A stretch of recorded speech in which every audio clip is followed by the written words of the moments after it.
What if I told you that one of the teams that you do not expect to make the playoffs in 2026 is definitely going to make the playoffs? What if I told you that there's a wide receiver going off the board in round 4 that should be potentially going off the board in round 1? What if I told you there's a round 9 quarterback that may outproduce Josh Allen? What if I told you that James Cook is just cooked? Welcome to What If. I'm here with my guys, Michael, Ben, and Adam. We're here to talk about each one of those scenarios and break it down for you guys. Glad to have you join us for the show. If you get anything out of the content, drop a like on the video, subscribe to the channel, and turn on the notification bell as we're going to be dropping new content weekly. And without further ado, let's jump right into talking about each player. And we will jump into our first guy on the list, and we'll talk about Emeka Egbuka of the Tampa Bay Buccaneers. Michael, take it away. So what if Egbuka breaks into the top 5 for wide receivers this year? I know it sounds like a big leap, but he had a pretty solid rookie season. I think he got a little tired towards the end of last season. Mike Evans came back, took a few targets away. But I think this year you look at him, and I think he can kind of duplicate what JSN did last year. Now, obviously, he'd be a year ahead of what JSN was when he did it, but he also had more production year 1 than JSN did. I think if you look at that Bucs team, Mike Evans is gone now. There's no, does he come back from injury? Does he take away targets? I think that, to me, it clearly makes him wide receiver 1 in that offense. They still got Godwin. They got guys like McMillan. I think Tez Johnson out there. But when you look at that roster, it becomes clear to me that Egbuka will be option number 1. So just going into like what we saw last year, like when Evans was out early in the season, Egbuka the first 10 weeks is really producing like a wide receiver 1. I mean, he was fringe, which is last year was great value because nobody drafted him like that. And then you go into this year with Evans gone. Last year, I think Evans led that team in target share, I think at like 29% or something when he was out there. Egbuka was second with 27%. So when you look at that, I mean, Egbuka should grab probably 30 to 40% of that. So, I mean, I expect him to get 33 to 36% of target share on that team. He's an elite route runner. He had 127 targets last season. I mean, he should be top 10 in targets alone just because of that offense. I mean, the NFC South's not very good, but because of that, Tampa will be fighting for a playoff spot. I mean, even if they're sitting there at 7 or 8 wins. So, I mean, they're gonna be playing their heart out. Last year, I think you look at the numbers, Egbuka ran 500 total routes, which was good for 26th in the league. So, I mean, I think that number will increase on routes run, which should increase his target share. You got another year with Mayfield in the offseason, which can only help. And then I do think, even with Godwin being back, I don't look at Godwin as too much of taking shares away as much as just helping take some of the pressure off of him. You got Godwin, McMillan, Tez Johnson out there. They all kind of do a little bit of something different. I think at the end of the year, there's a good chance that Egbuka could be a top 5 wide receiver. I'm not necessarily saying you go draft him in the first round, but if you want somebody later in that round 3 or 4 range that you're like, man, I missed out on Jefferson, or I missed out on this guy, maybe you go Egbuka hoping that he gets to that top 5 range because he has the ability. We've seen his ability. He's a great route runner. He's going to have a lot of opportunity on that team. Bucky Irving comes back too. I think the run game was so bad last year towards the end of the year that I really think it started taking away from the passing game. So if they can get that running game going again too to help balance that offense. I think at the end of the day, if you're sitting there in the 4th round and you want a guy that could explode for you, I think Egbuka's your guy. I'm really glad that you said explode for me and not another. Anywho, the thing I like about Egbuka right now too is like there's uncertainty in the offense. I mean, obviously they added Ted Hurst in the draft. Cade Otton's really not going to demand a huge target share. Jalen McMillan's like fine, but he's not Mike Evans. He seems like a stretch guy. Yeah, you got Chris Godwin, who's just like, I like Chris Godwin, especially like him in like full point PPR like DraftKings, but I just don't know when is his leg just going to explode and we're done with Chris Godwin. So like things could really break to where Egbuka could have like a JSN-esque season from last year. I don't know if I could get to like top 5 receiver just because there's so many. I mean, yeah, like Chase, Puka, JSN, Jefferson, Lamb, Amon. Like there's so many dudes. But I think I could definitely get behind moving Egbuka up the board. So I don't know if I can get to top 5. I would say maybe like if you think back to some of the good years that Jalen Waddle had with Tua, I think Egbuka could be like that style of receiver where he's a like very solid wide receiver 2, but I don't know about like a top end wide receiver 1. Adam, Ben, you guys got anything on that? I will put him probably wide receiver 8 to 12. I mean, if something was to happen to one of the top 5 guys, like Randy just mentioned, Chase, JSN, CD, Puka, then he could creep up there into the number 5 spot. But until they fall off or show any kind of regression, I could see 8 to 12.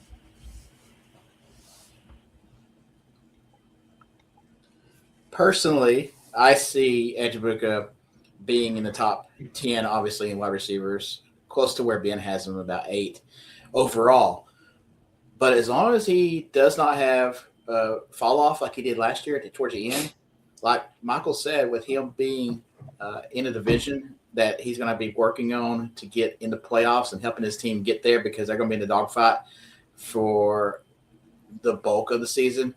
Come best ball playoff time, Egbuka is going to be a fringe top 5 wide receiver for that playoff run in best ball, and that is when you need him.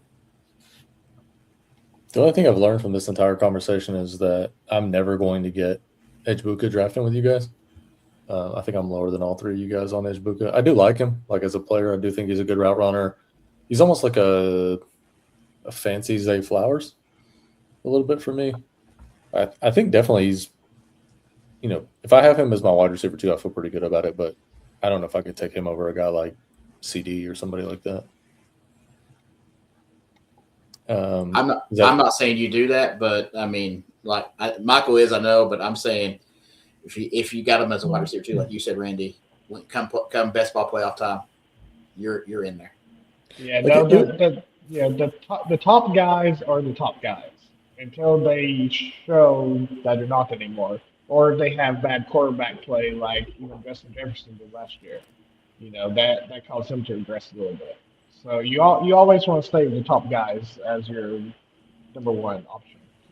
But like if we're talking about the Chase Puka range, like that's out of the question. JSN looked great last year, but he could have some regression this year. But like Jefferson, Amon-Ra, CD, like once we move past those guys, though, like you could talk me into Egbuka over Olave. You could talk me into Egbuka over George Pickens. You could talk me into Egbuka over like T. Higgins, Zay Flowers.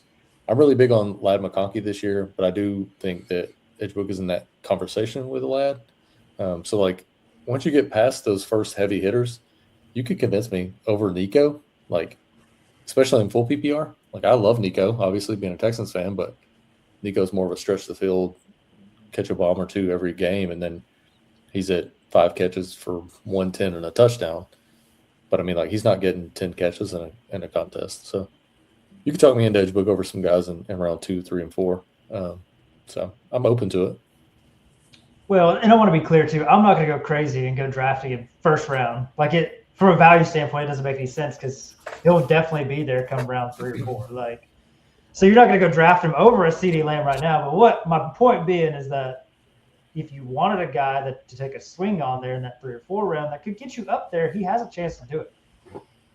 Well, it's kind of the whole premise of the show, right? It's the what if, like it's here's the crazy outcomes, here's the bold takes, do with them what you will, and hopefully you can incorporate them in your drafts. Hopefully, well, I mean, if you want to log in and you want to take Egbuka like number 5 overall, shoot me a DM first. Let me know you're getting in a draft. I'll join you.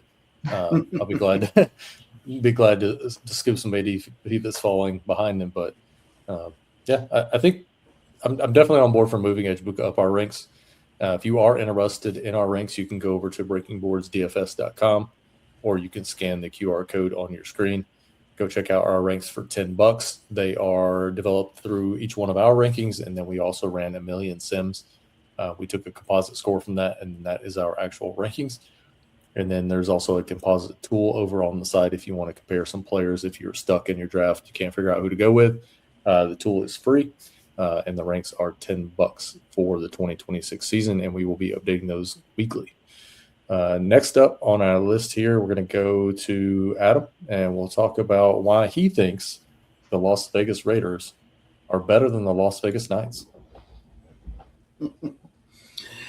For many reasons, but I will tell you, what if the Las Vegas Raiders are playoff bound this year? Here's how. First off, their schedule this year, albeit a little daunting, has 6 winnable games. Okay? 6. They get to face the Cardinals, the Dolphins, the Titans, and then the Browns. And there's one more team I totally blanked out on. But Saints. But they have 6 wins, potentially right there, that are literally coin tosses, but I don't believe they're coin tosses this year. I believe they're actually handpicked wins that they have locked in as long as they play the style of football that they are potentially able to play. Mirror that with the fact that Kansas City is not in turmoil, but does have issues with Patrick Mahomes coming back from injury. Also, Denver coming back with Bo Nix from injury. And Denver was not one of the strongest playoff teams last year, at least not on paper. Denver only beat the Las Vegas Raiders, as bad as they were last year, in 2 games by a combined 10 points. Those are winnable games if your coaching staff and your team knows and is able to do better things overall. So you get to 11 wins if you get split with Kansas City, Denver. You get your 6 right there. That's 8. And you got to find 3 more. And 11 is going to get you into playoffs in the AFC. Now, how do they do that with what they have? Restructured offensive line. They bulked up in the free agency. Defense has been bulked up for sure in free agency and offseason. And then you got a guy named Fernando Mendoza that's quarterbacking. He is supposed to be the franchise savior. He can be. It's going to take a little time, but by week 4, I expect him to take over for Kirk Cousins. Kirk, if he can get 2-2, which is a possibility since they have the Dolphins and the Saints in those first 4 games, and then give the keys to Mendoza, they have a shot. Now, head coach, Clinton Kubiak. What did he do last year in Seattle? Let's take that offense to a Super Bowl with Sam Darnold at quarterback. I know Sam Darnold had a good season in Minnesota, but he also had a quarterback whisperer in Kevin O'Connell. Kubiak will get Fernando right. Brock Bowers is going to flourish and be amazing in that offense. You need Brock Bowers above all your tight ends. Tight end 1 in best ball, because he is going to get target share. He's going to get yards. He's going to score touchdowns. That's just how it's going to be, because he is wide receiver 1 for the Raiders. And then you have Ashton Genty. I mean, kid's going to run circles around people this year. The glimpses he had last year are going to be consistent this year. You're going to need him in probably top 3 running backs this year in fantasy, because he can.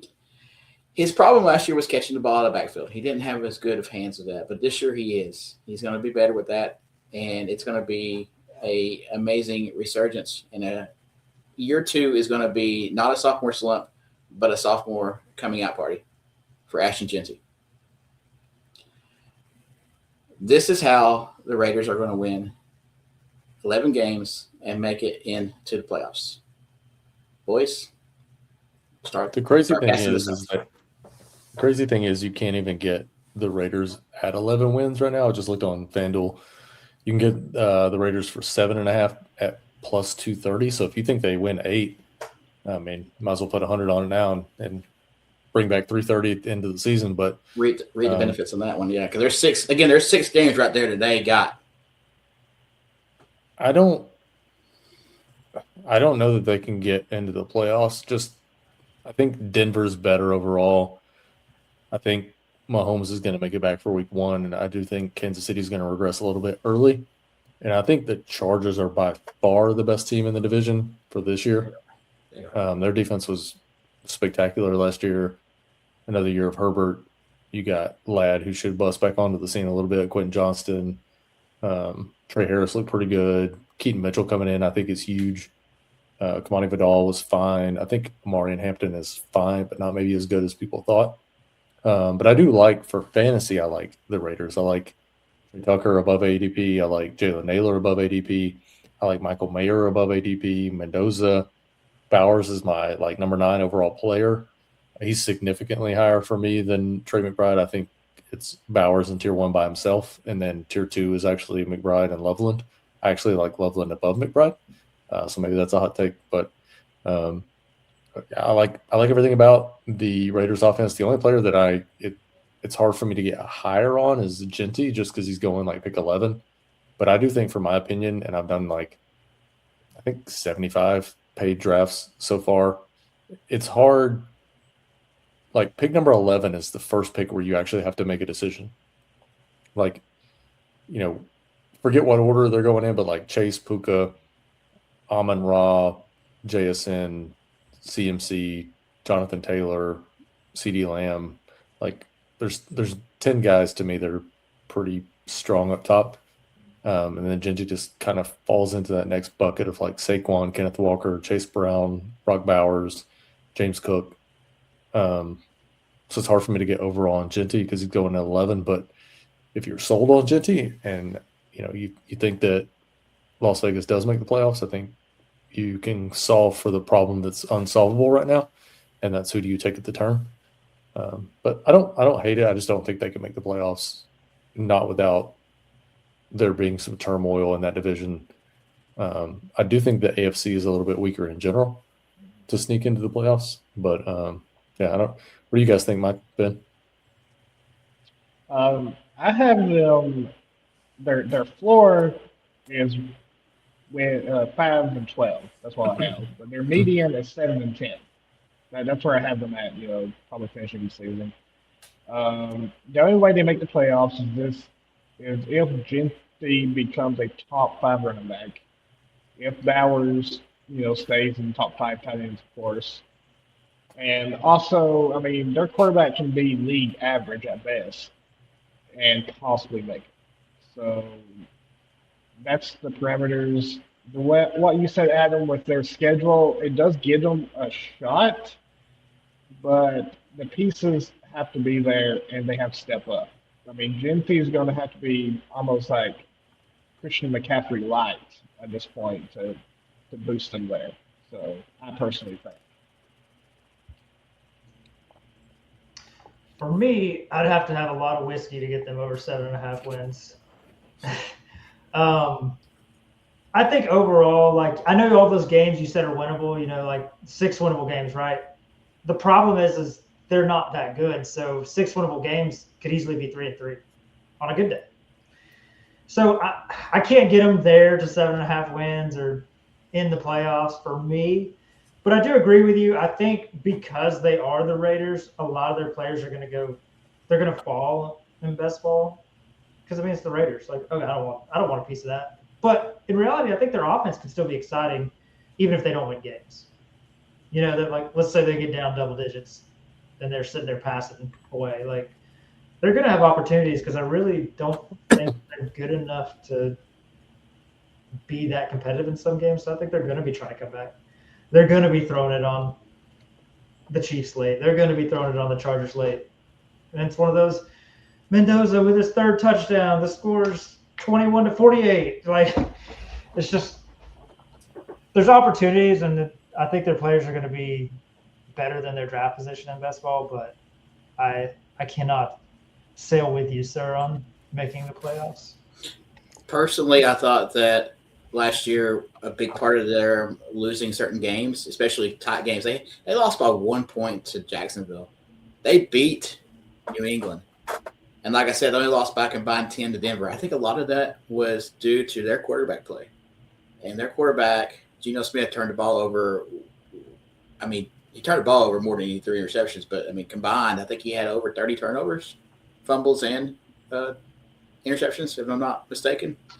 That's going to be cleaned up regardless, I do believe, especially, Kirk Cousins is going to be fine at the beginning of the year, but I don't see Mendoza, even with the bright lights in the NFL, turning the ball over that much, especially with having Kubiak in his ear about how he needs to play the position.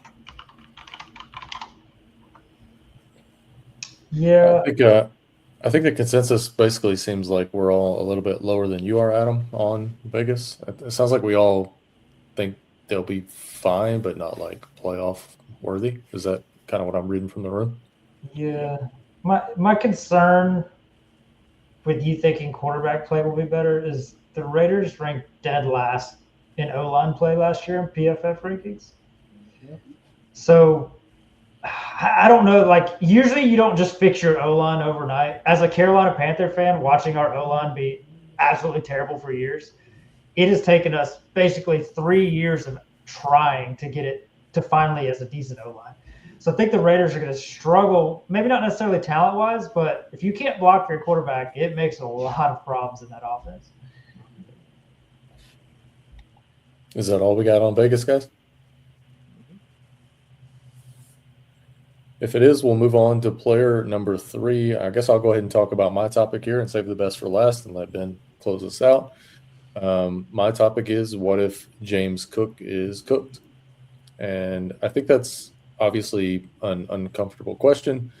It's not really necessarily about James Cook, the player, and do I think James Cook is a bad player? It's more about where James Cook is going off the board currently.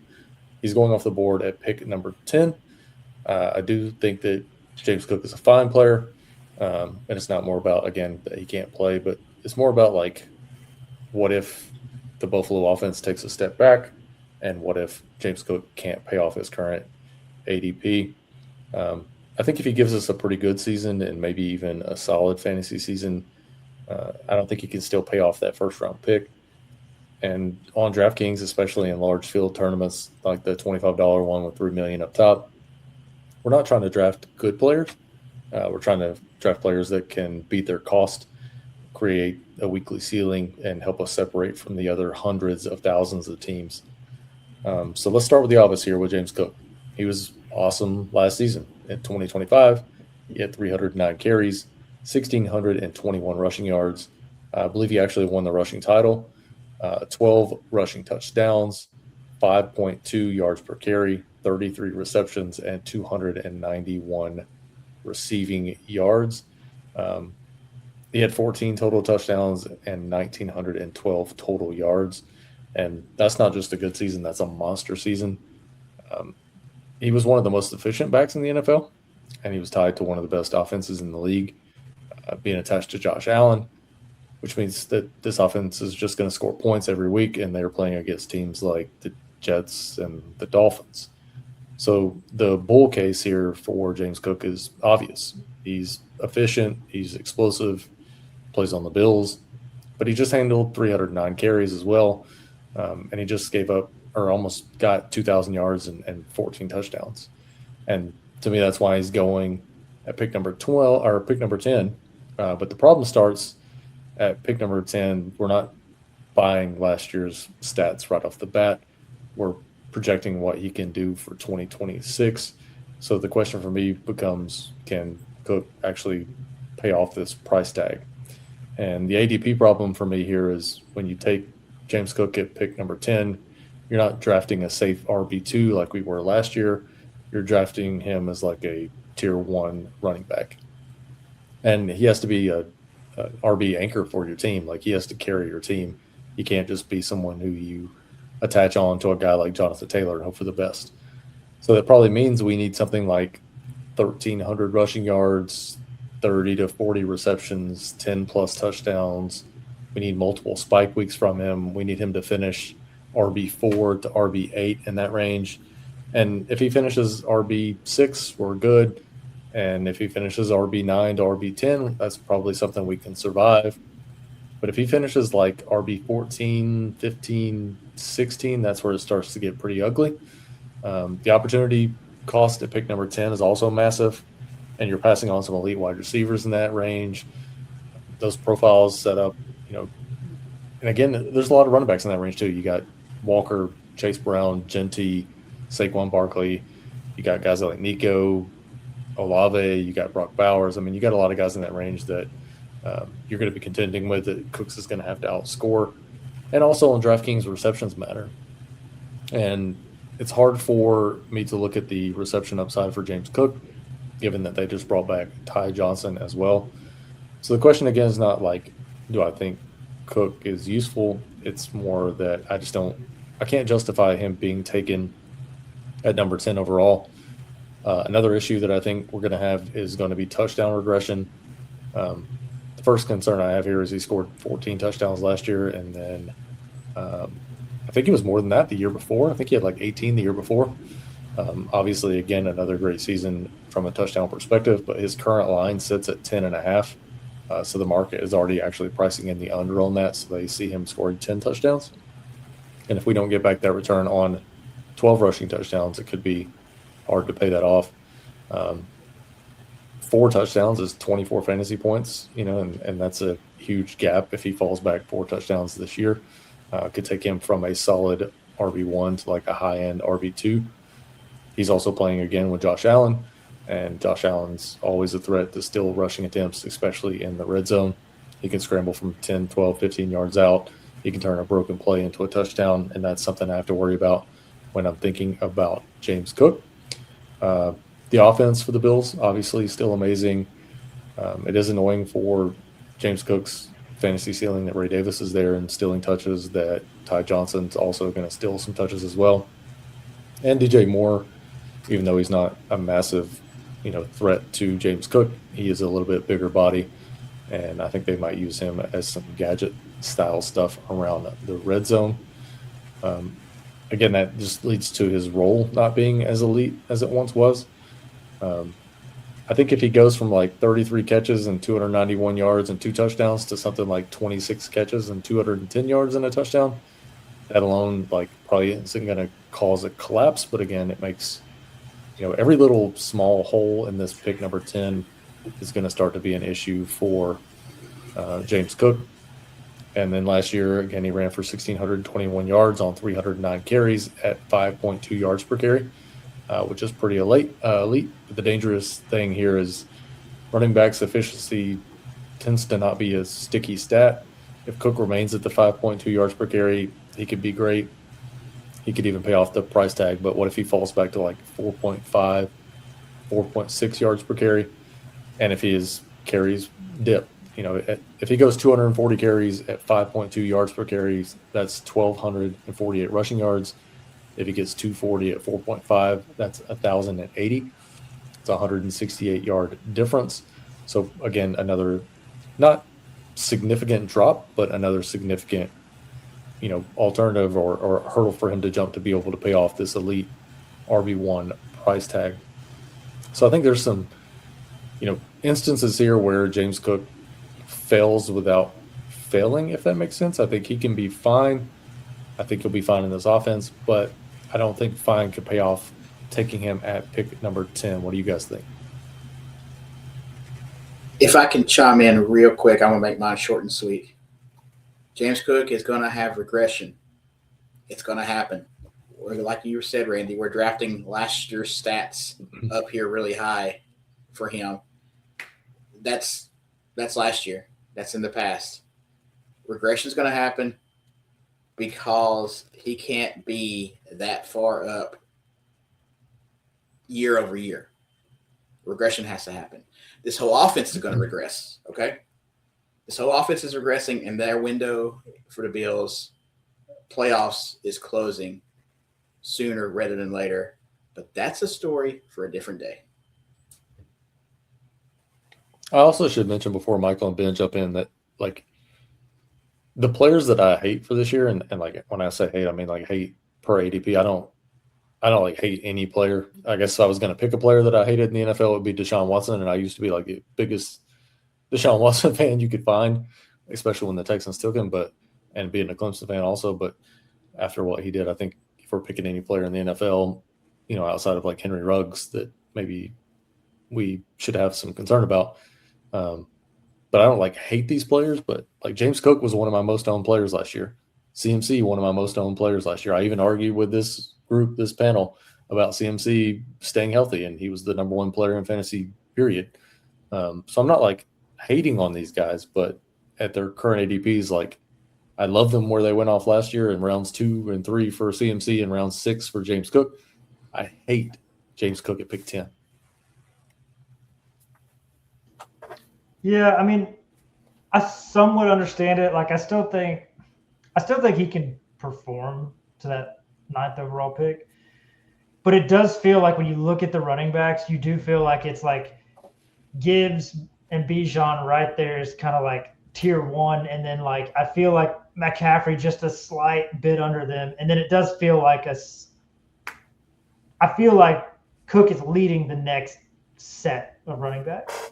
For me, it's probably Taylor for me, and then Cook maybe. Yeah, Taylor's only knock for me is he never stays healthy a full season. I know you can't project health, but he always seems to miss a few games. I think overall, I mean, I don't think it's crazy to think he'll have regression. I like Cook, but I mean, he had 1,900 yards last year.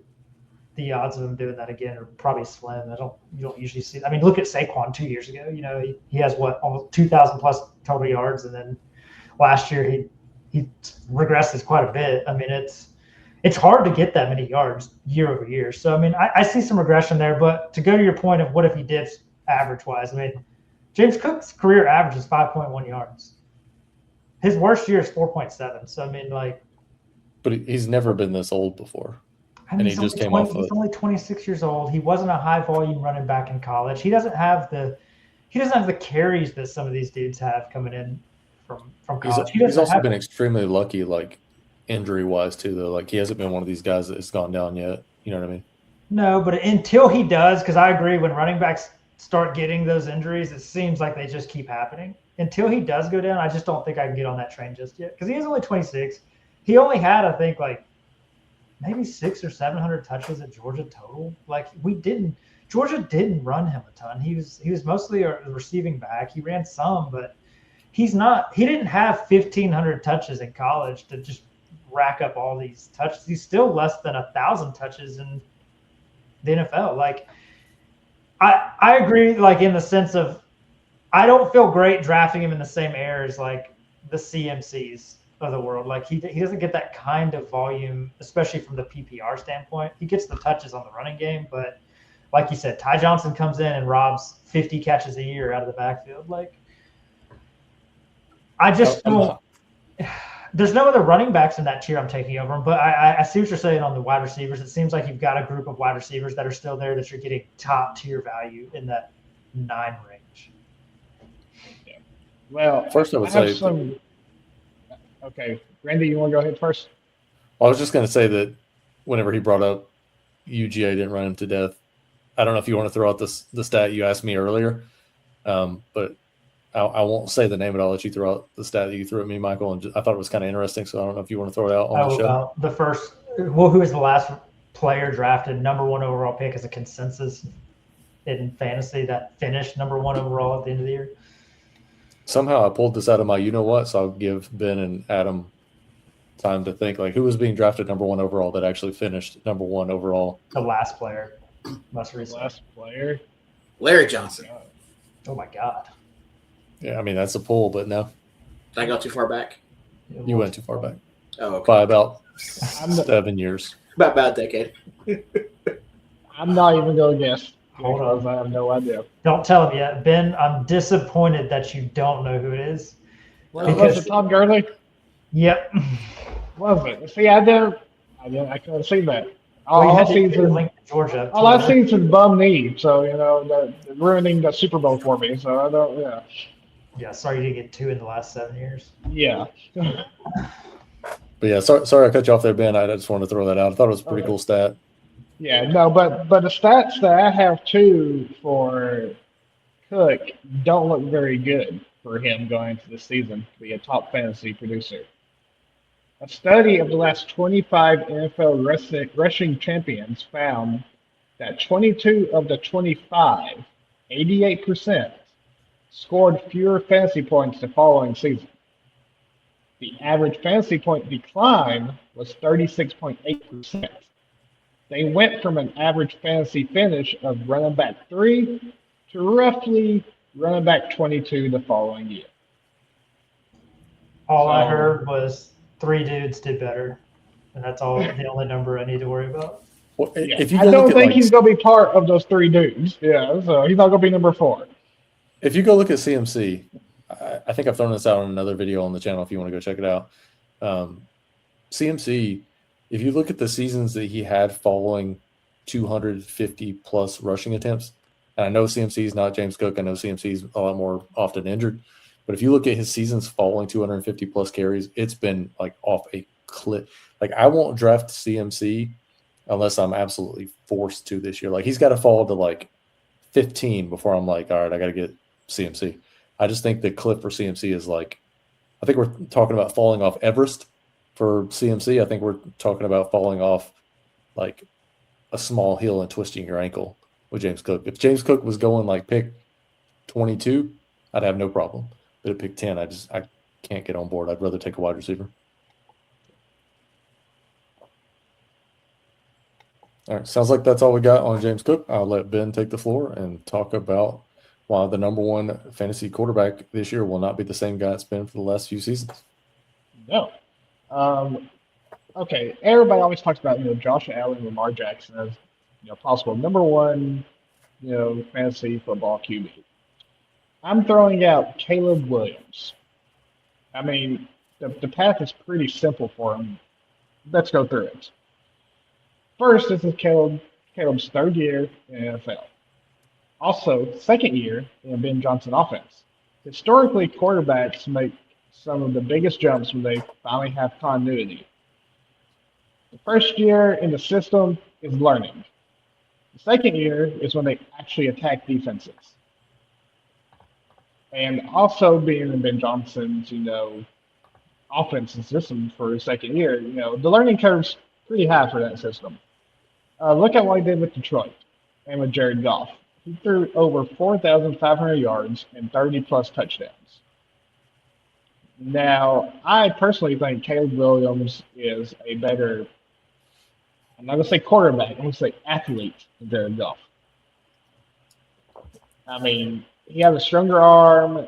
He gives a rushing upside that, Goff doesn't have at all. And now let's compare the weapons that Williams has and Goff had. Detroit, St. Brown, Sam Laporta, Gibbs, David Montgomery. I mean, you can throw in Jameson Williams in there too if you want to for a big threat. Chicago, I think their weapons actually stack up better for Caleb. Rome Odunze, Luther Burden, Holston Loveland, and their backfield's all right, but it's not a Georgia guy, so I ain't gonna say much of that. The blueprint already exists for them, and there's his rushing upside. If Caleb gives us 500 rushing yards and 5 or 6 rushing touchdowns, that's nearly 90 fantasy points before we even talk about his passing touchdowns. So what does a QB 1 season look like? Well, Caleb will have to have probably about 4,700 passing yards, probably around 40 passing TDs, about 500 rushing yards, and around 6 rushing touchdowns. That's within a range, easily in a Ben Johnson offense. The simulations I've run haven't, said Caleb will be QB1 yet. It's saying there are more pass to a QB1 finish than the market is currently pricing in. And that's exactly why he's one of the most interesting quarterbacks in fantasy this season. One thing I'll throw out is if you're going to take that route, right, and I don't disagree, I think Josh Allen, as far as like ADP adjusted, may be the worst pick on the board. So if you'd have said anyone outside of Josh Allen, I probably would have gotten on board. But if you think Caleb and the Bears offense is going to be better, and I do actually think they're going to be better than they were last year, which is hard because they were pretty good. You can go bet Ben Johnson Coach of the Year right now at plus 2,500. I think that's a nice look. You can get Caleb as MVP for like plus 1,500. No, this isn't a betting show, but just kind of throwing out some ideas to go alongside what you're thinking. I'm already drafting like that range of quarterback where, Allen's going off the board sometimes in round 2, but you can get Lamar in round 4 or 5. Once it gets past that range, like the Burrow, Caleb, Dak, Trevor Lawrence somehow is up there with those guys. Jackson Dart, like there's a lot of guys in that range. Jalen Hurts. I pretty much just double tap QB in that range. I will say that it got a little bit more difficult today, the double tap QB in that range, because Tyler Warren goes in that range. And then I don't know if you guys saw the news about Alec Pierce. It looks like he's going to be, maybe just starting to ramp up as the season's starting. I don't know if it's like Liz Frank or what's going on with his foot, but I think Tyler Warren now enters that conversation. But I still like later tight ends. So like from a draft perspective, I'm going to draft Caleb as though he is the QB1, if that makes sense. And kind of going back to Adam's point from earlier, if I'm going to draft, I'm going to draft as though I'm right. So if I'm taking Caleb, I'm fine stacking that offense up. The only thing that's tough for the Bears, it's difficult to stack the offense because Swift's going at pick 50, Burton's going at 45, Loveland's going at 40, Caleb's going at like 68. You can get Caleb and Kmet sometimes if you don't like, if you don't mind taking Kmet as a round 20 flyer, which I actually like him quite a bit in round 20. Ja'Day Walker was getting on the field some. They've been talking up Khalif Raymond quite a bit in practice so far. So I don't hate Caleb as the number one quarterback. And I don't think that the defenses in that division are too tough. Like Minnesota's fine. They might have the best DC in the league. But like Detroit's defense is kind of and Green Bay, I know they got Parsons, but like, are you scared of the Green Bay defense outside of Parsons? So I could see it. I think I'd be more on board at like top 5, but again, this is the what if, and we're shooting the moon here. So giving some pretty bold takes. I don't hate it. No, I mean, I think he's got every opportunity. I mean, you're right. I mean, it's year 2 in that offense. I mean, it's the same reason why I had Burton so high last week. Like, they should grow more. I mean, even if Dunze's young, I mean, like, what is he, year 3 now? Yeah. Like, I mean, those guys are still growing, so it only makes sense to think that offense will take another step. Dunze's the only one I'm worried about because he wasn't drafted by this like regime of Ben Johnson. I don't like him fantasy-wise because I think he's probably going a little higher than I would want to take him. He just seems like a good, just what we've seen, he feels like a good like wide receiver 2 on the team, not necessarily in fantasy, but like he's going to get you like 700-800 yards and 8 touchdowns a year. I mean, like it's nothing to write home about, but it's a good option to have in the offense. Like, do you know who his player comp was coming out of college? Who? Justin Jefferson. I'm like, man, somebody missed the boat on that one. Yeah. I don't see any Justin Jefferson and Rome Odunze whatsoever. I mean, he looks fine, but like, we got to stop like shooting the moon on projecting these guys as like the next Dan Marino or John Elway. Like, we got to bring this back down a little bit. It's like a Keyshawn Johnson, Muhsin Muhammad type guy. Where like not necessarily like a top tier wide receiver 1, but like a great wide receiver 2. Like, I mean, you're not going to have very many that I think are above him in wide receiver 2 territory, like on the team, not fantasy-wise. I think for Rome, though, too, the injury kind of affected him last year, and then the quarterback play the year before. So. Did you see what he said about the injury, though? I did not. He said he has to get used to the new normal. That things will never be. He'll never feel how he felt Yeah, I don't like since he had the. I don't like like. Bear said. I don't like That's that not a talk at good. all. That's not a good sign. Yeah. Did he? So Never mind. I'm thinking that I'm thinking he's more like Hakeem Nicks at this point. Not to reach too far back, but like he reminds me more like a Hakeem Nicks type. Yeah. You know, Yeah. he's not going to be the burner that he might have been. He had a little bit of speed, so if he's like a 4.8 or a 5 versus like a 4.6, I think we're looking at like an okay player. But I think he's probably the worst pick of the Bears on the board, in my opinion. From a value standpoint. Yeah, it's So either what's him or our like draw? Monangai. Monangai's going like above Blake Corum, which I don't really understand. Yeah, but you don't understand that anyway. Yeah. Well, Managai is going to be a pretty good running back, and I like him better than Swift personally. You've I had a think it's hard gonna on for be- Kyle Monangai for like Yeah. the entire last year, though. Like that was your guy.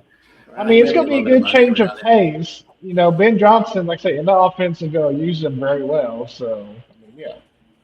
Look, that offense is going to score a lot of points, a lot of fantasy points, a lot of real points, and Caleb is going to be the maestro of that, and he's going to orchestrate that, and it's going to be through the air or with his legs, unless it's the running back, and sometimes the running back's going to catch it out of the backfield. So Caleb Williams is going to get those points as well.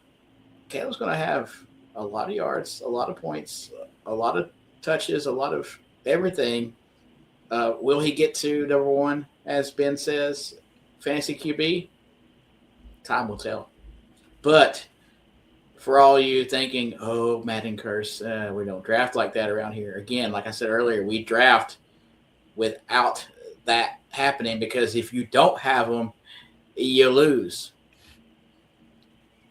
And then, like, if you draft that way, I guess my fear is like, I don't love James Cook, right? But if he falls to like 16, I'll take some James Cook. But if James Cook's if he fails at pick 10 or pick 16, it doesn't make a difference. I'm not going to be able to survive a James Cook complete disaster. Like if you look at CMC's stats after 250 carries, he doesn't play more than 4 games the next season. Hasn't ever. This is his 3rd time doing it. So if he doesn't play more than 4 games, it doesn't matter if you take CMC at 6, 8, 12, 15. Like if he falls on that level, that team's just screwed out the gate. So, I mean, there's a lot of guys like that are just – they can really rupture your team. Caleb's not quite to that extent if he were to have like a complete fail, and I don't think he is, barring injury. So I feel a lot safer taking a guy like Caleb than I do taking a guy like CMC in round 1 or Cook at the end of round 1.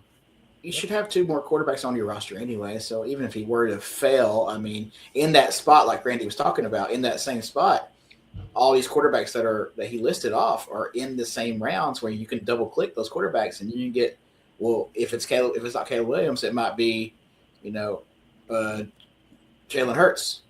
I mean, if Caleb goes down or is absolutely just horrible for some reason, Jalen Hurts can be the one stepping up, and your quarterback position is just fine. Plus, you have another one on the back end somewhere that's probably going to get you some yardage and some touches, and probably play garbage time reps or maybe even meaningful reps coming in towards best ball playoffs. You can wait like 3 more rounds too and get guys like Shuck, Baker, Love, even like Purdy, which I think is going way too low. Bo Nix. I mean, there's a lot of guys that are just getting undersold. Unless you're Adam, I saw in your ranks you had Bo Nix too low, in my opinion. But why aren't you getting Tyler Shuck early? You're going to miss the boat on that one, guys. But again, if you want to go check out the ranks, right quick, Michael, before you jump in there, if you want to go check out the ranks, I threw up the QR code on your screen. Scan it, head over to breakingboardsdfs.com. If you go to the store, you will be able to purchase our rankings. They're $9.99. You get all 4 of our rankings individually. A lot of cool other stats. I ran 1 million sims with our projections and such in there. So there's a lot of cool information. I shared it with the guys yesterday. Everybody was pretty pleased on what we put together. So if you want to go check it out, $9.99. Worth a buy, in my opinion. Saw that 97% of people are not drafting off ranks. So if you have something, you're already ahead of the field. Unlike if you're playing on, if you've been playing DraftKings for a while, DFS is kind of a solved thing at this point to a certain extent, but best ball is kind of new on the scene over the last few years. So there's still some edge to be had there. So if you want to go check out our ranks, throw those in there and draft along with us for $10. Yeah, and I think to reiterate Ben's point, like let's say you look at Josh Allen. I mean, he's going late second round. I think he's going around pick number 22 now. Like, you get Caleb, you've got a guy that could potentially score those kind of points for you. And the problem with taking like Allen where he's currently going is you take away a high-end running back or wide receiver from your roster by taking Allen that high. Quarterback production to me, especially with best ball, you get 3 quarterbacks. I mean, any given week, one of those 3 guys can probably get you somewhere close to Allen. But the problem is your wide receivers and running backs you drafted in the 15th through 20th round, or any of those guys going to get you to a CeeDee Lamb and A.J. Brown, hopefully, if he's doing good in New England. But let's talk about it. It's going to be harder to get that value. Let's talk about a 2v2. Would you guys rather have Chris Olave or Nico Collins or Brock Bowers or Omarion Hampton or Devon Achane and a player like,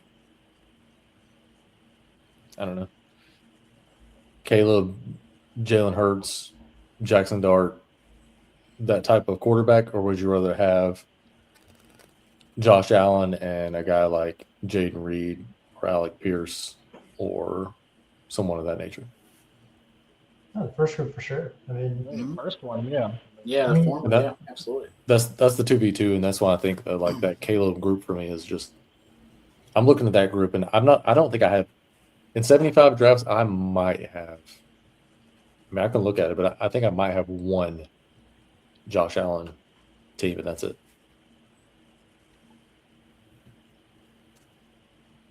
The problem is you have to have Allen has to do phenomenal. I mean, you almost need 50 touchdowns, 45 touchdowns out of him from that quarterback spot for it to even be good because of what you're losing at the other positions. That you can't go get that production at the other positions like you can with quarterback. Yeah, you can't make it up. Yeah.